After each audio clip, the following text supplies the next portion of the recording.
Welcome Scrubs to AQA Economics for Scrubs.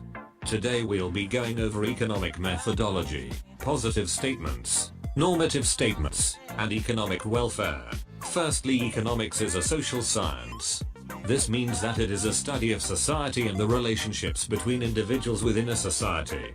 It also uses a scientific methodology to test hypotheses. Using the results of these tests, economists accept or reject hypotheses accordingly.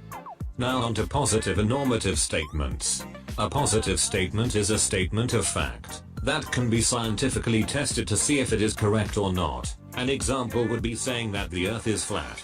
Though obvious it is false, evidence from scientific research is still necessary to falsify this claim.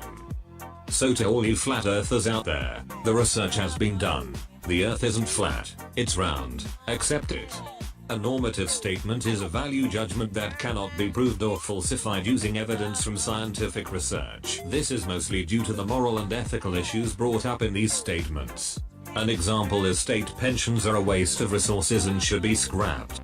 As a bonus, a tip to know is that if there are words such as should, better, worse, and ought, then it is most likely a normative statement. Before moving on to economic welfare, you must first understand the difference between needs and wants. A need is something that is essential for human survival, whereas a want is something that is desirable. Examples of needs are food, clothing, and shelter. Examples of wants are jewelry, chocolate, and not failing your exams.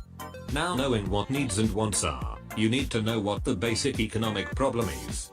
This is how best people can make decisions on how scarce resources should be allocated among competing uses. Choices are made on what, how, and for whom to produce using these scarce resources. This relates to economic welfare, which we will be looking at next. Economic welfare is the economic well-being of an individual, a group within society, or an economy. It is achieved by satisfying the needs and wants of people using scarce resources. Relating back to the basic economic problem, economic welfare can usually be improved by consuming material goods and services, but other aspects of life such as friends and family can have an equal effect. This concludes this video, and thanks for watching. If you enjoyed this or found it somewhat useful, leave a like. If not, then comment down below your feedback.